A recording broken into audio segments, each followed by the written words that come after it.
ते क्लासला जॉईन करा की जेणेकरून आपण स्टार्ट करू. कारण बरेच जण फक्त इथे 26 म्हणजे साधारणतः 22 ते 23 स्टुडंट जे आहेत ते जॉईन आहे. बाकीचे पण कारण ग्रुपमध्ये भरपूर दिसतात आणि प्रत्यक्षात मात्र क्लासमध्ये जे आहेत तर बरेच स्टुडंट जे आहेत आहे. ओके. बऱ्याच जणांची आता परीक्षा पण पुढच्या महिन्यात किंवा या महिना अखेरमध्ये सुरुवात होईल. बरोबर आहे? हो सर. हा, मग किंवा पुढच्या 1 तारखेपासून साधारणतः बऱ्याच जणांच्या परीक्षा ज्या आहेत त्या सुरुवात होणार आहे. मला सांगा आता तुमचे इतिहासाचे जे आहेत इतिहासाचे किती पाठ झालेले आहेत?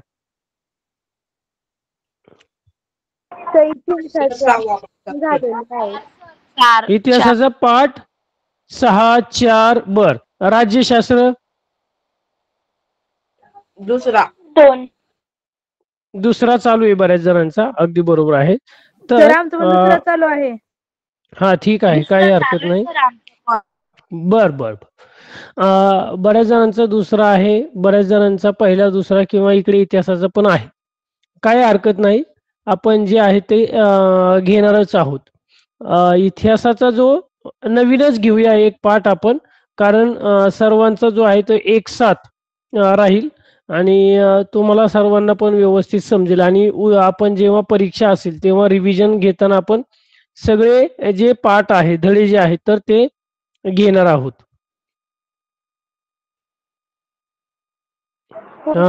एक कॉमन सर्वांना सर्वसमावेशक असा पाठ आपण राज्यशास्त्राचा जो पुढचा पाठ आहे, पाठ क्रमांक 3, भारताची संरक्षण यंत्रणा किंवा सुरक्षा व्यवस्था.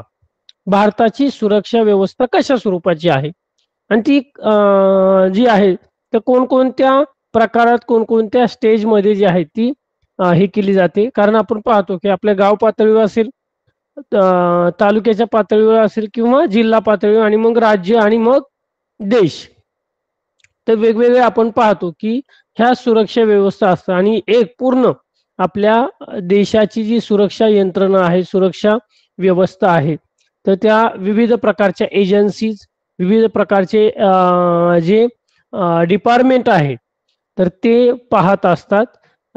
तर या भारताची सुरक्षा व्यवस्थेबद्दलचा पाठ आपण आज पाहणार आहोत. आता बऱ्याच जणांनी वाचलेला असेल किंवा बऱ्याच जणांना माहित असेल. तर काय आहे भारताची सुरक्षा व्यवस्था, कशा स्वरूपाची असते? कोणाला येते? ज्यांनी येते त्यांनी रेज हँड करा की जेणेकरून कुणाकुणाला येते. भारताची सुरक्षा व्यवस्था किती, हा, भारताची सुरक्षा व्यवस्था किती प्रकारात आहे आणि ती कोणकोणती आहे? म्हणजे भारताची जी फोर्स आहे ती किती आणि कोणत्या प्रकारात आहे? ज्याला येते त्याने फक्त रेज हँड करायचे.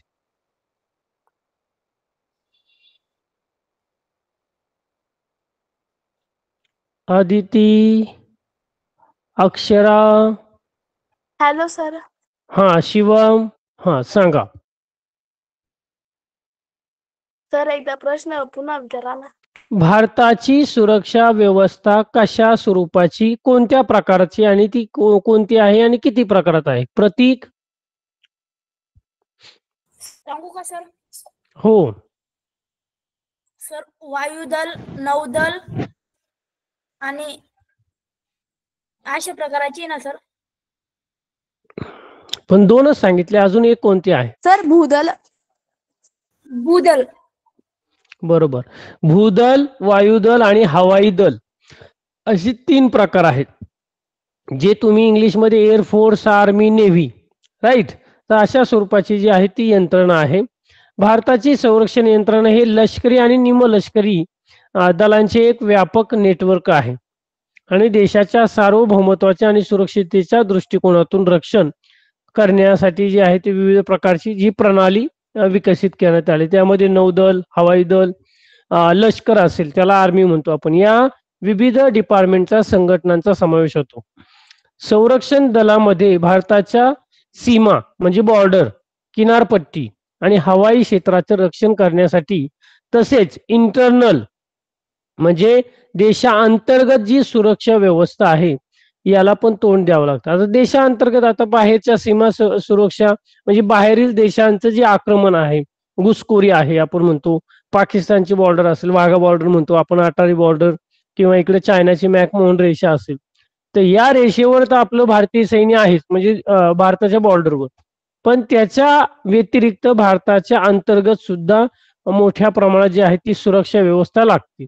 मग विविध प्रकारचे आपण पाहतो की इंटरनल दहशतवादी हल्ले असतील, त्यानंतर नक्षलवादी असतील, तर या जे अटॅक होतात, जे आक्रमण होतात, तर याला कुठेतरी पायबंद घालण्यासाठी देशाच्या अंतर्गत सुरक्षा व्यवस्था सुद्धा असते आणि ते विविध प्रकारचे डिपार्टमेंट जे आहे ते पाहत असते आणि त्या डिपार्टमेंटला जी आहे ते ती जबाबदारी दिलेली जाते.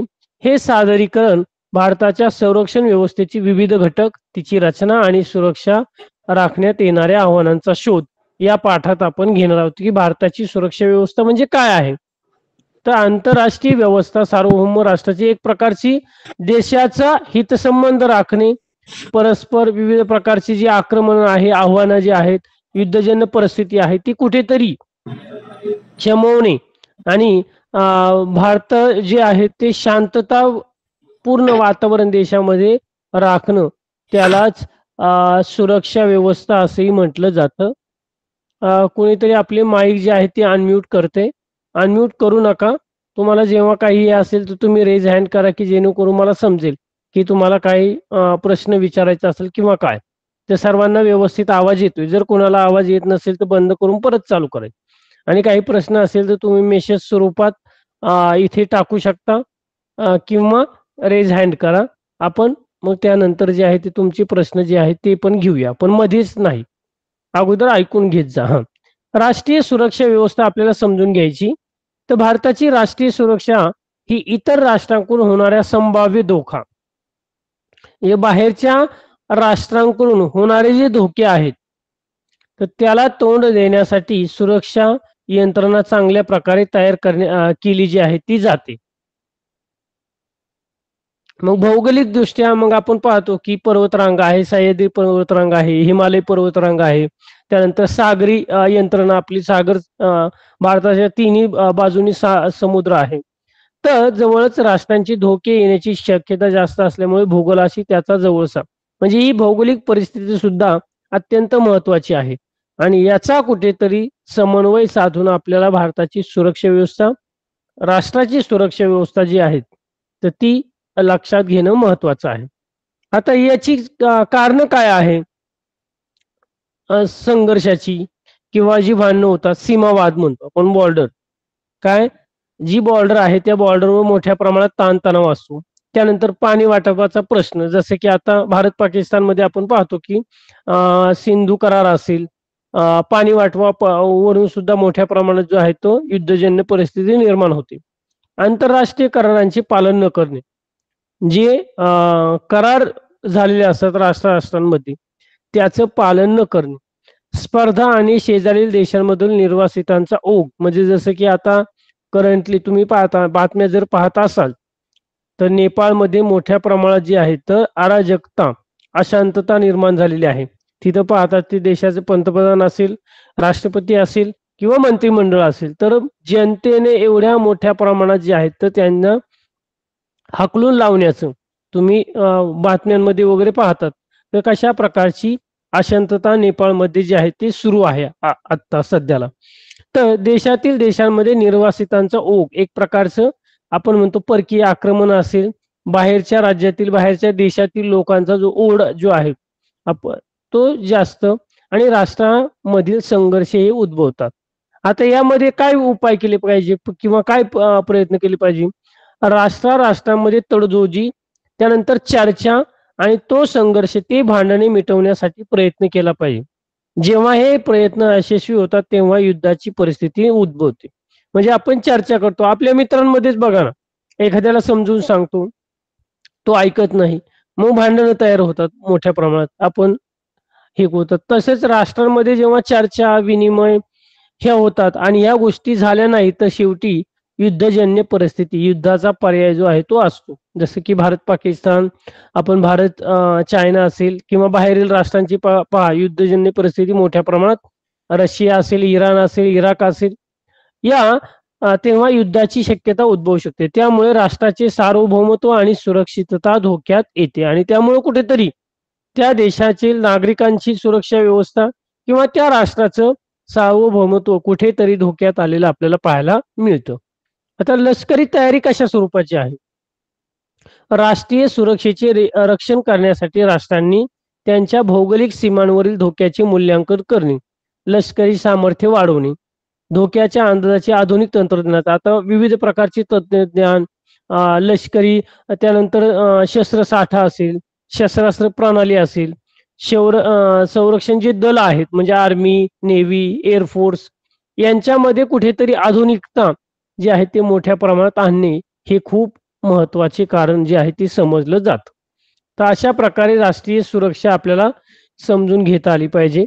यावर एक थोडक्यात एक व्हिडिओ क्लिप आहे, आपण ती पाहूया आणि मग पुढचा जो टॉपिक आहे त्याकडे वळूया.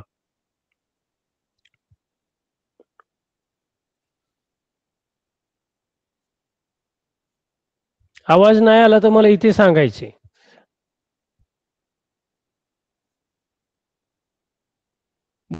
मुलांनो, आतापर्यंत आपण परराष्ट्र धोरण म्हणजे काय ते समजून घेतले. प्रस्तावना. मुलांनो, आतापर्यंत आपण परराष्ट्र धोरण म्हणजे काय ते समजून घेतले. तसेच भारताच्या परराष्ट्र धोरणाची माहिती घेतली. प्रत्येक राष्ट्र आपल्या राष्ट्राचे परकीय आक्रमणांपासून संरक्षण करणे, देशातील अव्यवस्थेपासून संरक्षण करणे, तसेच देशाच्या सीमारेषा सुरक्षित ठेवणे या गोष्टींना जास्त महत्त्व देते. त्यासाठी प्रत्येक राष्ट्र राष्ट्रीय पातळीवर एक भक्कम सुरक्षा व्यवस्था निर्माण करते. कारण युद्धस्त्राच्या नियमांनुसार आपल्याला आपली सुरक्षा कधीही आयात करता येत नाही, ती आपल्यालाच निर्माण करावी लागते. म्हणून प्रत्येक राष्ट्र आपली भक्कम सुरक्षा व्यवस्था निर्माण करण्याचा प्रयत्न करीत असते. भारतानेही अशी राष्ट्रीय सुरक्षा निर्माण केली आहे. या प्रकरणात आपण तिचे स्वरूप आणि सुरक्षा व्यवस्थेसमोरील आव्हाने विचारात घेणार आहोत. राष्ट्रीय सुरक्षा म्हणजे काय? मुलांनो, देशांमधील व्यापार, देवाणघेवाण, संवाद, संबंध यांच्यातून आंतरराष्ट्रीय व्यवस्था बनलेली असते. या व्यवस्थेत असणारे देश हे सार्वभौम असतात.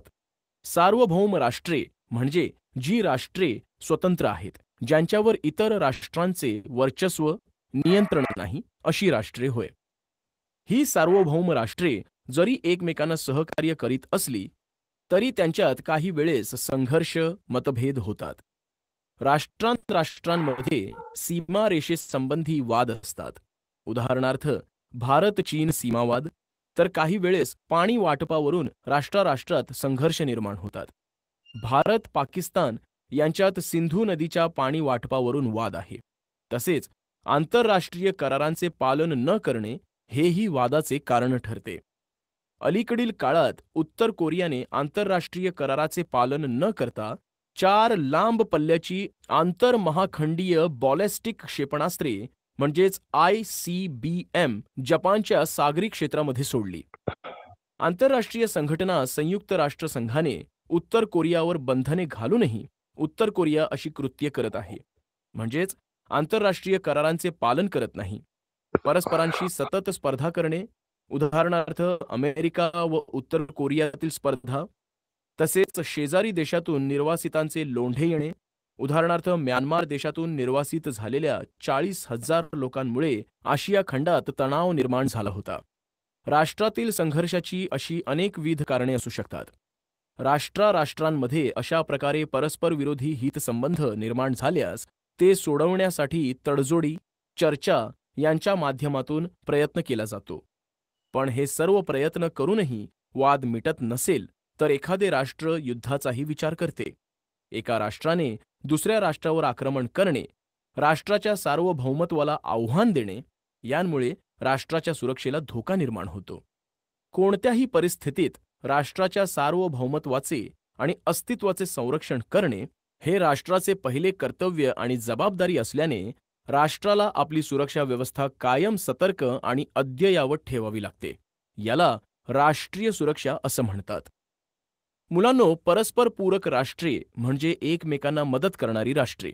भारताशेजारी नेपाळ, भूतान, तिबेट, श्रीलंका इत्यादी राष्ट्रे ही परस्पर पूरक राष्ट्रे आहेत, तर परस्पर विरोधी म्हणजेच एकमेकांना मदत न करणारी व सतत कुरघोडी करणारी राष्ट्रे, उदाहरणार्थ चीन, पाकिस्तान ही भारताशी परस्पर विरोधी राष्ट्रे आहेत.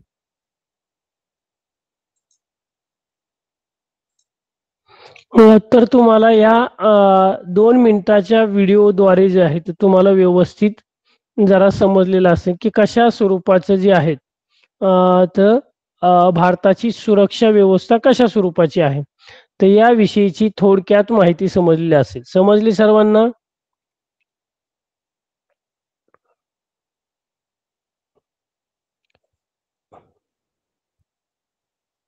इथं कोणाचेही रेज हँड दिसत नाही. Okay, good. आता एक सांगायचे, भारताच्या उत्तरेकडील म्हणजे भारताच्या उत्तरेकडील असणाऱ्या राष्ट्रांची नावं सांगा. कोणकोणते आहेत भारताच्या उत्तरेकडील राष्ट्रांची नाव? वेदिका सांग बरं. भारताच्या उत्तरेकडील भागात कोणते राष्ट्र आहे, त्या राष्ट्राची नाव.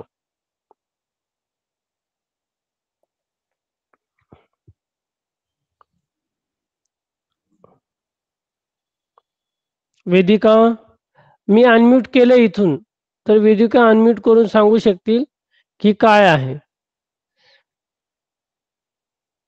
ज्ञानेश्वरी, येते तुला?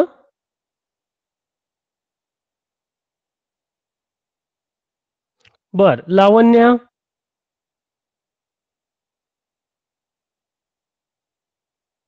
अनम्यूट करू शकता तुम्ही. हा,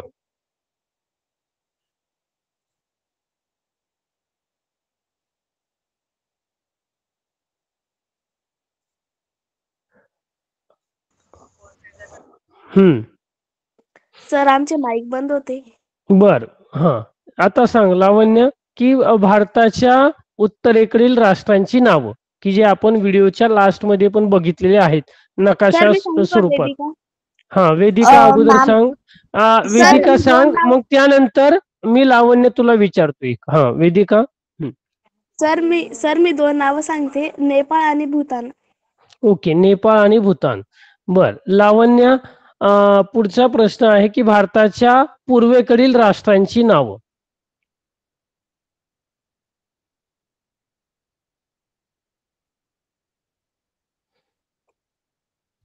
पूर्वेकडे कोणती राष्ट्र आहे आणि त्यांची नावे काय आहे? सर ऐकून आहे ते पुन्हा एकदा रिपीट करा. भारताच्या पूर्वेकडील राष्ट्रांची नावे. पूर्वेकडे कोणते राष्ट्र आहेत? सर मला 2 माहिती आहे, एक बांगलादेश आणि म्यानमार. बांगलादेश आणि म्यानमार, त्यामध्ये चीन पण आहे. हा, चीन उत्तरेकडे नाही जात, आग्नेय बाजूला आहे, पण तो ऑलरेडी पूर्वेकडे जे आहे ते चीन, जपान हे जे राष्ट्र आहे, म्यानमार पण आहे. अगदी बरोबर आहे. तर ही आपल्या लगतची राष्ट्र आहे. आणि जर इकडे पश्चिमेकडे गेलं तर पाकिस्तान आणि अफगाणिस्तान ही राष्ट्र आहेत. चला पुढे पाहूया. भारताची सुरक्षा व्यवस्था, यामध्ये 3 दल आहेत, म्हणजे 3 फोर्स आहेत. त्यामध्ये लष्कर, नौदल, हवाई दल, म्हणजे भूदल, वायुदल आणि हवाई दल हे 3 महत्वाचे जे आहेत ते सुरक्षा यंत्रणा आपल्या भारताची सुरक्षा व्यवस्था पाहतात. भारताचे सैन्य हे जगातील 7व्या क्रमांकाचे. आपण पाहतो की पूर्ण जगामध्ये जगातील सगळ्यात 7 नंबरचं जे आर्मी फोर्स जर कोणती असेल तर आपल्या भारताची आहे. आणि भारताच्या भौगोलिक सीमांचे रक्षण करण्यासाठी आपली बॉर्डर जी आहे भारताची, तर त्या बॉर्डरचं रक्षण करण्याची जबाबदारी ही इंडियन आर्मी किंवा आपण म्हणतो की भूदलावर आहे.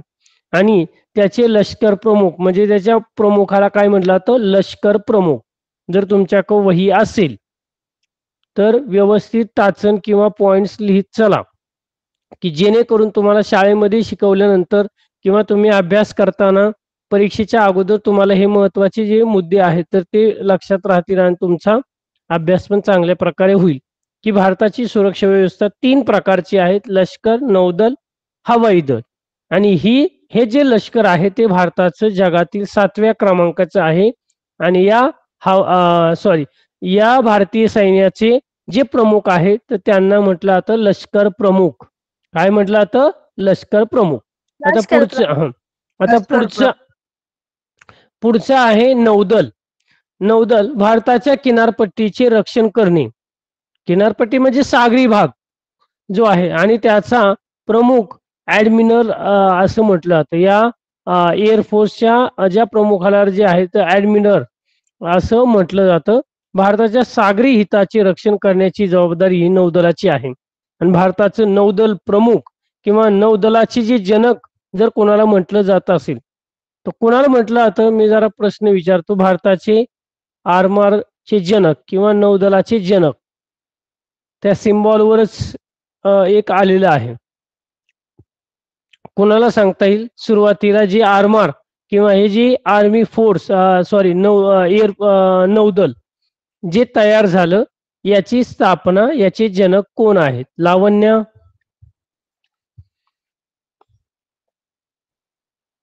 सर कशाचे जनक? भारताच्या नौदलाचे जनक आर्मर प्रमुख म्हटलं जातं. आर्मराचे जनक. सॉरी सर आम्हाला चौथीला शिकवलेलं आहे तर चौथीला तर त्यामध्ये इतिहासाच्या पुस्तकामध्ये सांगितलेलं आहे की जेव्हा म्हणजे छत्रपती शिवाजी महाराज यांनी आरमार उभे केले होते तर जेव्हा किल्ले पाण्याच्या मध्ये असायचे ना तर तेव्हा आरमारची गरज पडायची. त्याच्यामुळे भारतीय नौदलाचे जनक छत्रपती शिवाजी महाराज आहे. ज्याचा सर मी सांगू वेदिका? हा ऍडमिरल. नाही, हिनं लावण्याने बरोबर सांगितलंय की जे आजही तुम्ही पाहता की नेव्हीच्या आता जे सिम्बॉल मध्ये आहे तर छत्रपती शिवाजी महाराजांचा सिम्बॉल राजमुद्रा, जी राजमुद्रेचा सेफ आहे याच्यामध्ये या पिक्चर मध्ये नाही पण करंटली आता जो लोगो आहे नेव्हीचा तर ते छत्रपती शिवाजी महाराजांची राजमुद्रा दिलेली आहे. कारण त्या काळी मोठ्या प्रमाणात काय व्हायचे? परकीय आक्रमण मोठ्या प्रमाणात व्हायची आणि आपल्या महाराष्ट्राला किंवा आपल्या या देशाला जे आहे ते 3 बाजूनी समुद्र किनारा आहे. ज्याची ताकद किंवा ज्याचं कंट्रोल ज्याची सत्ता या सागरावर असेल तो खरा राजा किंवा एक त्याच्याकडे जे आहे तर चांगला सपोर्ट, चांगली सुरक्षा व्यवस्था चांगली. आणि तेव्हा कुठेतरी त्यांनी आरमार दलाची स्थापना केली म्हणून छत्रपती शिवरायांना जे आहे ते आरमाराचे शिल्पकार जनक असंही म्हटलं जातं. तर तुम्ही बऱ्याच वेळा ते इतिहासाचा पण प्रश्न आहे आणि आता नेव्ही मध्ये सुद्धा छत्रपती शिवाजी महाराजांचे विविध प्रकारचे पुतळे असतील. त्यानंतर त्यांचा जो लोगो आहे राजमुद्रा जी आहे तर त्या नेव्हीच्या लोगो मध्ये समाविष्ट करण्यात आलेला आहे. म्हणजे तेव्हाची म्हणजे 1600 शतकामधली जी आहे ती दूरदृष्टी छत्रपती शिवाजी महाराजांनी ओळखलेली होती. आणि मग नंतर आता हे जे नेव्ही म्हणतो आपण मग पाणबुड्या असतील, मोठमोठ्या बोटी असतील की ज्यावर अत्याधुनिक हेलिकॉप्टर्स असतील, फायटर जेट विमाने असतील तर याची सगळी व्यवस्था तिथे असते आणि पाण्यातून मारा मोठ्या प्रमाणात जमिनीवर केला जातो. पाणबुडी, विविध प्रकारच्या बोट्स ह्या आपल्याला पाहायला मिळतात. मग IS विक्रांत असेल, आता परदेशी बनावटीची म्हणजे मेक इन इंडिया बनावटीच्या पण बऱ्याच पाणबोटी जहाज जे आहे ते तयार होत आहे. तिसरं महत्वाचं दल आहे हवाई दल, एअरफोर्स म्हटलं जातं. भारताच्या हवाई क्षेत्राच्या संरक्षणाची जबाबदारी हवाई दलावर म्हणजे एअरफोर्सवर देण्यात आलेली आहे. आणि हवाई दलाचे प्रमुख एअर चीफ मार्शल असे म्हटलं जातं. तर ज्या एअरफोर्सला एअर चीफ मार्शल, त्यानंतर नौदलाला ऍडमिरल आणि लष्कराला जे आहेत ते लष्कर प्रमुख. तर अशा स्वरूपाचे हे प्रमुख जे असतात आणि या तिन्ही प्रमुखांचा सेनापती किंवा या तिन्ही प्रमुखांची जे कोणाच्या अंडर येतं, कोण असतात या तिन्ही दलाचे प्रमुख? लष्कर, नौदल आणि हवाई दल या तिन्ही दलांचा सेनापती किंवा तिन्ही दलांचे प्रमुख यांना कोण आहे असं व्यक्तिमत्व किंवा कोणती पोस्ट आहे, कोणती व्यक्ती आहे की या तिन्ही दलांवर कंट्रोल त्यांचा असतो? अदिती. आमच्या वर्गातल्या 2 मुलांना राष्ट्रपती. राष्ट्रपती अगदी बरोबर आहे. राष्ट्रपती. करंटली जर बघितलं तर द्रौपदी मुर्मू. अगदी बरोबर आहे.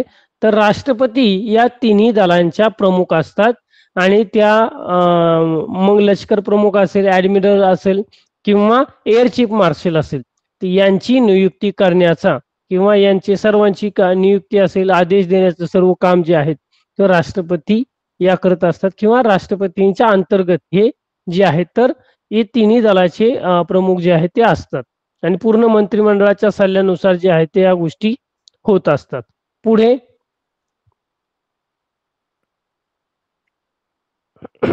कमांडर स्ट्रक्चर आणि आधुनिकता कशा प्रकारची आहे, तर जनरल आपण म्हणतो की सर्वोच्च आदेश, भारताचे राष्ट्रपती हे संरक्षण दलाचे सर्वोच्च कमांडर आणि संरक्षण दल राष्ट्रपतीच्या संमतीशिवाय युद्ध शांतता याबाबतचा कोणताही निर्णय घेऊ शकत नाही, कारण नंतरचे सैनिक नागरी शक्तीचे प्रतिनिधित्व करतात आणि भारताचा सर्वोच्च नागरी जो आहे तर जे नेतृत्व जे कोणतं ते राष्ट्रपती आहे. म्हणून लोकशाहीत नागरी नेतृत्व लष्करी नेतृत्वापेक्षा श्रेष्ठ मानले जातं.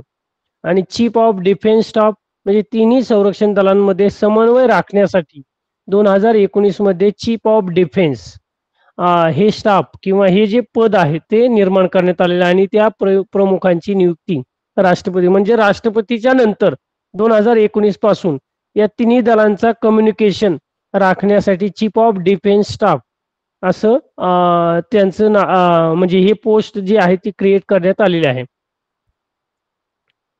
हे सीडीएस जे बनलेले आहेत अनिल चौहान जे रिटायर्ड लेफ्टनंट जनरल आहे आणि हे तिन्ही दलांचे प्रमुख म्हणजे समन्वय साधण्याचं काम ते करतात आणि त्यांची नियुक्ती ही राष्ट्रपती करतात.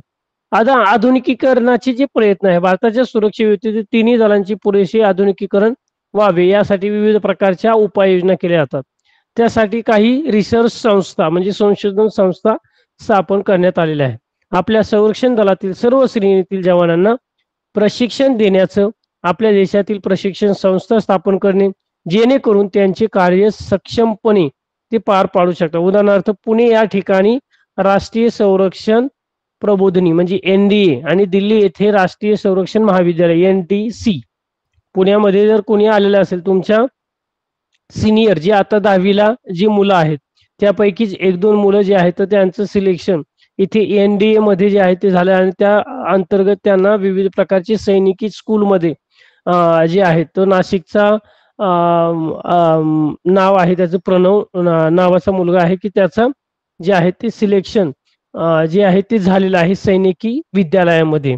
तर एनडीएला तो गेल्या वर्षी जो आहे तो आलेला होता इंटरव्ह्यूसाठी म्हणजे तुमच्याच पैकी होता 9वीलाच होता तो गेल्या वर्षी आणि तो उन्हाळ्याच्या सुट्टीमध्ये जे आहे तर तो एनडीए पुणे या ठिकाणी जे रिसर्च संस्था आहे की ज्यामध्ये एक ट्रेनिंग देण्याचं काम ही संस्था करते एनडीए.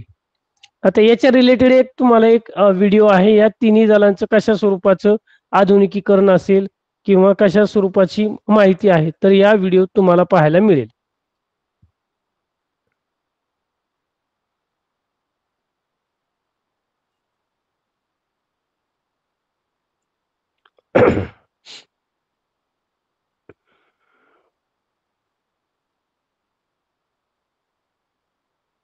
एकच मिनिट.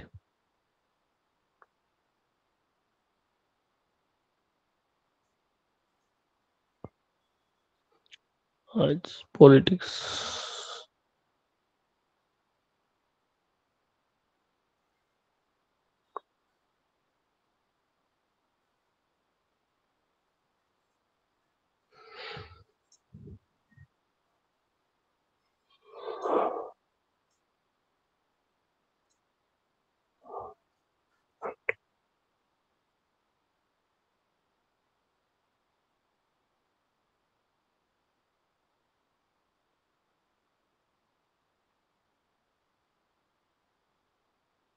पासून लावतो की जेणेकरून तुम्हाला आवाज पण व्यवस्थित येईल.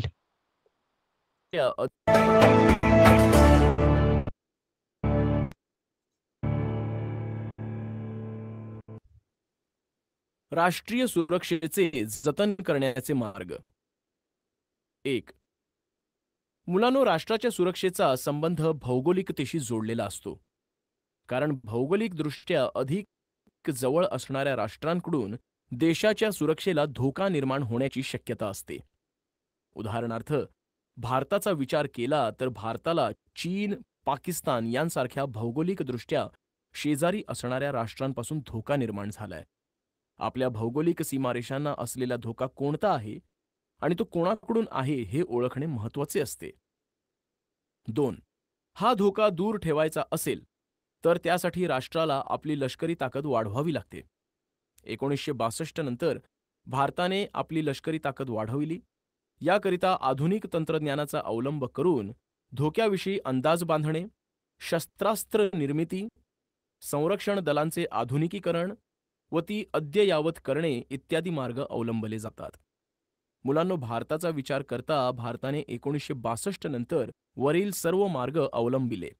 म्हणूनच 2017 मध्ये चीनने भारतात घुसखोरी करण्याचा प्रयत्न केला असता भारतीय सैन्याने त्यांना सडेतोड उत्तर दिले. 3. युद्धाच्या मार्गाने संघर्ष सोडविणे व राष्ट्रीय सुरक्षेची जपणूक करणे अधिक तणावाचे आणि आंतरराष्ट्रीय शांतता धोक्यात आणणारे असते. हे आपण पहिल्या व दुसऱ्या महायुद्धानंतर जाणले आहे. म्हणून काही राष्ट्रे अन्य राष्ट्रांचा पाठिंबा मिळवून राष्ट्रीय सुरक्षेला असणारा धोका कमी करण्याचा प्रयत्न करतात. 2017 मध्ये चीन भारत यांच्यात तणाव निर्माण झाला. त्यावेळी भारताने अमेरिका, जपान, रशिया, इस्रायल यांसारख्या जगातील बड्या राष्ट्रांचा पाठिंबा मिळविला. त्यामुळे तणाव कमी होऊन सीमा भागात शांतता निर्माण झाली.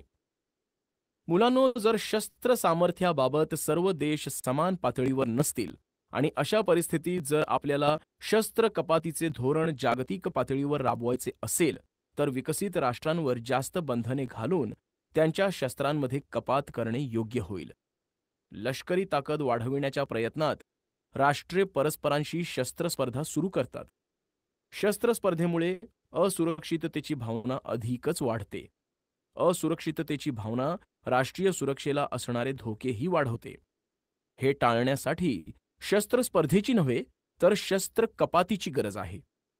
आंतरराष्ट्रीय संघर्ष शांततेच्या आणि वाटाघाटीच्या माध्यमातून सोडवण्याचा प्रयत्न प्रत्येक राष्ट्राने केला पाहिजे. त्यासाठी राष्ट्रांमधील संवाद आणि देवाणघेवाण वाढली पाहिजे. राष्ट्रांमध्ये जितके जास्त परस्परावलंबन तितकी अधिक शांतता व सुरक्षितता वाढेल. त्यामुळे आंतरराष्ट्रीय सहकार्य वाढण्यासाठी चर्चा व वाटाघाटींसाठी वेगवेगळी माध्यमे आणि व्यासपीठे उपलब्ध होतील. आर्थिक नुकसानीच्या भीतीमुळे राष्ट्र युद्धे टाळण्याचा प्रयत्न करतील.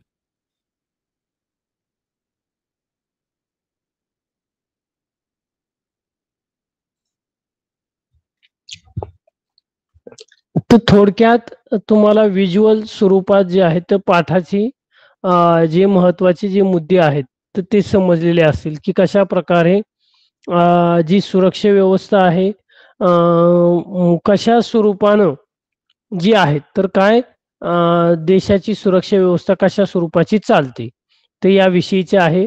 आणि अजून एक त्याच्या पुढचा एक दिलेला आहे की पूर्ण तिन्ही दलाविषयीची की तुम्हाला व्हिज्युअल स्वरूपात तो पाठ किंवा काय आहे आपण कारण काय वाचून किंवा ह्या सगळ्या गोष्टी आपण ऐकतोच, पण प्रत्यक्षात ज्या वेळेस आपण आपल्या डोळ्यांनी काही गोष्टी पाहून ती जी संकल्पना आहे ती जी कन्सेप्ट आहे ती तुम्हाला चांगली व्यवस्थित समजते आपण ते पाहिल्यानंतर. कारण एखादा व्हिडिओ किंवा एखादे चित्रफित पाहतो तेव्हा आपण ऐकतो पण ती व्यवस्थित पाहतो पण म्हणजे जी क्रिया आहे ती 2 ते 3 प्रकारांमध्ये म्हणजे दृश्य स्वरूपात असेल आणि तुमचं श्रवण यंत्राद्वारे आहे. तर मग दोन्हीद्वारे तुमचं लर्निंग जे आहे ते व्यवस्थित जे आहे ते होतं. आणि म्हणून आपण अशा प्रकारे जे आहे ते छोटे छोटे व्हिडिओज त्या पार्टचे आपण दाखवून, कारण तुम्ही पुस्तकी सर्वजण जे आहे ते पुस्तकातून वाचून शाळेमध्ये वाचून तिथे हे करणारच आहे.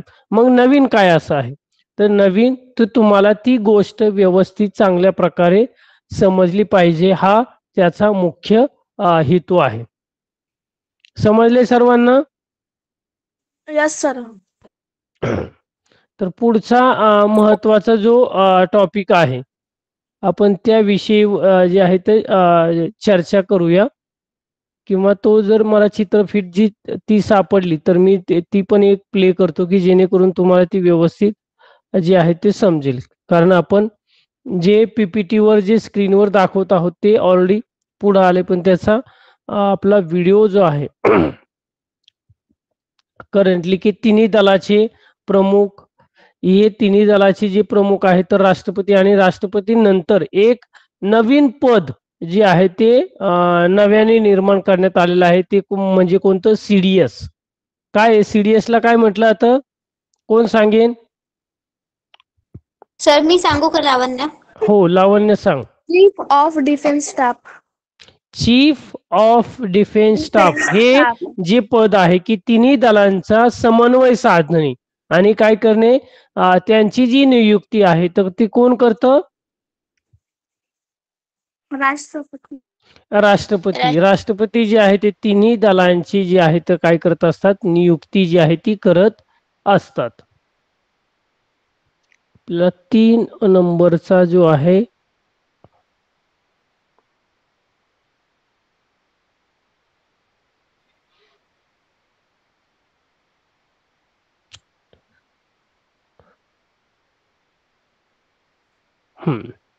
एकच मिनिट सापडलं. आणि मग आर्मी फोर्स असेल, नेव्ही असेल, या सगळ्या ची जी व्यवस्था आहे तर राष्ट्रपतीच्या आदेशाने जे आहे त्या सगळ्या गोष्टी ज्या आहेत होत असतात. म्हणजे युद्धजन्य परिस्थिती, जर युद्ध करायचं असेल तर राष्ट्रपतींचा आदेश लागतो. जर शांतता प्रस्ताव द्यायचा असेल तर राष्ट्रपतींचा आदेश जो आहे तो त्यांच्याच अधिकाराने जे आहे ते चालतं. भारताच्या सुरक्षा यंत्रणेत भूदल, नौदल व वायुदल या तुम्हाला ते लोगो वगैरे पण यामध्ये दिलेले आहे, व्यवस्थित पहा. भूदल भारताच्या भौगोलिक म्हणजेच जमिनीवरील सीमांचे रक्षण करण्याची जबाबदारी भूदलावर असते. 2. नौदल भारताच्या सागरी सीमांचे रक्षण करण्याची जबाबदारी नौदलावर असते. आणि 3. वायुदल नेव्ही भारताच्या हवाई सीमा व अवकाशाचे रक्षण करण्याची जबाबदारी वायुदल म्हणजेच हवाई दलाची असते. या तीनही दलांवर भारताच्या संरक्षण मंत्रालयाचे नियंत्रण असते. भारतातील भूदल खूप मोठे असून ते जगातील 7व्या क्रमांकाचे मानले जाते. भारतीय भूदलात 13,25,000 नियमित व 11,55,000 राखीव सैनिक आहेत. भूदलाच्या प्रमुखाला जनरल असे म्हणतात. सध्याचे जनरल बिपिन रावत हे आहेत. भूदलाचे मुख्यालय नवी दिल्ली येथे आहे. भारतीय नौदल हे जगातील 5व्या क्रमांकाचे नौदल आहे. नौदलाच्या हवाई शाखेत ध्रुव, चेतक, सी किंग इत्यादी शस्त्रसज्ज हेलिकॉप्टर्स व सी हॅरियर्स या लढाऊ विमानांच्या तुकड्या आहेत. तसेच भारतीय नौदलाच्या INS विराट, डेली क्लास, त्रिशूळ आणि मिसाईलचा मारा करणारी विनारा ही नौका व संकुश पाणबुडी इत्यादी भारतीय पाणबुडी नौदलाचे बोट भाग आहेत. 4 डिसेंबर हा दिवस नौदल दिन म्हणून साजरा केला जातो. नौदलात एकूण 56,000 खलाशी आहेत. याचे मुख्यालय नवी दिल्ली येथे आहे. नौदलाचे प्रमुख ॲडमिरल असतात. सध्याचे ॲडमिरल सुनील लांबा आहेत. भारतीय वायुसेना भारतीय संरक्षण दलांपैकी एक असून तिच्यावर भारताच्या वायू क्षेत्राचे रक्षण करण्याची व भारतासाठी हवाई युद्ध करण्याची जबाबदारी आहे. भारतीय वायुदल जगातल्या 5 उत्कृष्ट वायुदलातील एक मानले जाते. याचे मुख्यालय नवी दिल्ली येथे आहे. यामध्ये 1,70,000 एवढे सैनिक आहेत. वायुदलाच्या प्रमुखाला एअर चीफ मार्शल असं म्हणतात. सध्याचे air chief marshal Virender Singh Dhanoa हे आहेत.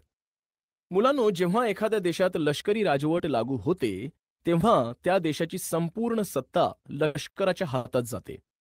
अशा राजवटीमध्ये लोकशाही नसते. ना मंत्री, ना आमदार, ना खासदार, त्या ठिकाणी फक्त लष्करच असते. भारताचे राष्ट्रपती हे संरक्षण दलाचे सरसेनापती असतात, म्हणजेच supreme commander of the defence forces. राष्ट्रपतींच्या परवानगीशिवाय संरक्षण दलांना युद्ध अथवा शांततेसंबंधी निर्णय घेता येत नाहीत. राष्ट्रपती हे भारताचे प्रथम नागरिक असतात. तसेच ते नागरी सत्तेचे प्रतिनिधित्व करतात. भारताचे राष्ट्रपती जनतेने निवडून दिलेल्या प्रतिनिधींमार्फत निवडले जातात.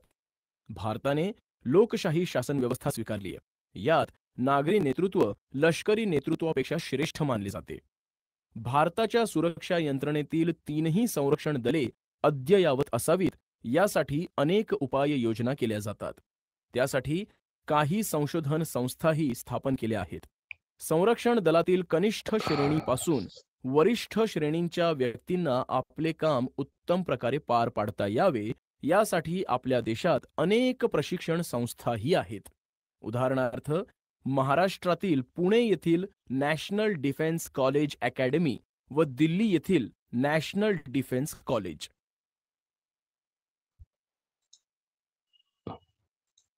तू पाहिलं की कशा प्रकारे व्हिज्युअल स्वरूपात, फक्त हा व्हिडिओ थोडा ओल्ड आहे कारण रामनाथ कोविंद वगैरे जे आहेत म्हणजे सुरुवातीला द्रौपदी मुर्मू यांच्या अगोदरचे जे होते आणि जे बिपिन रावत आहे किंवा जे ऍडमिरल आहे, एअर चीफ मार्शल आहे, तर हे पण नवीन जे आहे ते क्रिएट झालेले आहे. आता जे या तिन्ही दलांसाठीचे एक ऑफिस आहे किंवा मंत्रालय आहे, त्या मंत्रालयाचं नाव काय आहे आणि त्या मंत्रालयाचे मंत्री म्हणतो आपण, तर ते कोण आहे आणि त्यांना काय म्हटलं जातं? लावण्य, तू काहीतरी रेज हँड केलता, काय प्रश्न आहे तुला? सर तेच विचारायचं होतं की आता जे जे तिन्ही दलांचे प्रमुख आहे ना, तर ते वेगवेगळे इथं दुसरे दाखवत होते ना, हो, ते हा doubt होता. व्हिडिओ जो आहे तो करंटली नाहीये, फक्त लेसन आपला आहे तोच आहे, फक्त त्यातले जे चेहरे आहे किंवा जे करंटली जी के चे आहेत, जे बरेच पद जे आहेत ते बदललेले आहेत. बर, तर पुढचा प्रश्न असा होता की हे जे संरक्षण दल आहे तिन्ही यांचं जे डिफेन्स आहे, डिफेन्स मिनिस्ट्री म्हटलं जातं, राईट, ते संरक्षण मंत्रालय, आणि हे संरक्षण मंत्रालय दिल्ली या ठिकाणी आहे. आणि या संरक्षण मंत्रालयाचे मंत्री कोण आहेत आत्ताचे? कोणाला सांगता येईल? रेज हँड करायचंय. तुमच्यासाठी आजचा प्रश्न, पुन्हा रिपीट करा. भारताचे संरक्षण मंत्री कोण आहेत की जे पूर्ण संरक्षण दलाचे, मग आर्मी असेल, नेव्ही असेल आणि एअरफोर्स आहेत, ते याचं जे काम जे आहे ते बघतात ते, किंवा त्यांच्या अंतर्गत हा विषय जो आहे येतो. त्यानंतर जे आपण CDS आहेत ते, आणि मग त्यांच्यावरती जे आहेत राष्ट्रपती आहेत. विजय. सर राजनाथ सिंह. बरोबर, संरक्षण मंत्री जे आहे ते राजनाथ सिंह आहे आणि त्यांच्या अंतर्गत हे डिफेन्स मिनिस्ट्री जे आहे ते येतो. तर मग आजच्या तासाला आपण काय काय पाहिलंय की देशाची सुरक्षा व्यवस्था कशा स्वरूपाची आहे, का देशाची सुरक्षा व्यवस्था म्हणजे संरक्षण यंत्रणा कशा स्वरूपाची आहे, कोणकोणती आहेत, या संरक्षण यंत्रणेचं काम काय आहे, त्यानंतर भारतीय सुरक्षा व्यवस्थेमधले कोणते 3 सेक्टर किंवा यंत्रणा आहेत, लष्कर आहे, नौदल आहे, हवाई दल आहे, आणि यांचे प्रमुख, मग लष्कर प्रमुख असतील, ऍडमिरल असतील, एअर चीफ मार्शल असतील, आणि त्यानंतर या तिन्हींचा समावेश समन्वय साधावा यासाठी 2019 मध्ये CDS, chief of defence staff, हे पद जे आहे ते क्रिएट करण्यात आलं, तयार करण्यात आली, आणि ते कुठेतरी या तिन्ही दलांचा समन्वय साधत असतात. आणि आताच्या ज्या राष्ट्रपती आहेत द्रौपदी मुर्मू, त्यानंतर राजनाथ सिंह, हे संरक्षण मंत्रालय किंवा संरक्षण मंत्री, भारताचे संरक्षण मंत्री आहेत. समजले सर्वांना? हो, यस सर. हा, काही प्रश्न आहे? राहिलेला पाठ, आपला जो अर्धा पाठ राहिले तो आपण पुढच्या तासाला घेणार आहोत. तर सर्वांनी आजचा जो तुमचा होमवर्क असेल, तुमचा जो गृहपाठ आहे, तर भारताची सुरक्षा व्यवस्था कशा स्वरूपाची आहे, किंवा तुम्ही थोडक्यात उत्तरे द्या. त्यामध्ये जर बघितलं तर पहिले 2 प्रश्न तुम्हाला सोडवायचे आहेत. प्रश्न क्रमांक 4 मधील 2, राष्ट्राच्या सुरक्षेला कोणत्या बाबींपासून धोका निर्माण होतो, आणि 2, सीमा सुरक्षा दलाची कार्य काय, हे 2 प्रश्नांची उत्तरं तुम्हाला जे आहेत आज जे आहेत होमवर्कला तुम्हाला सोडवायची आहे. समजले सर्वांना? Yes sir. हो सर, समजलं आहे.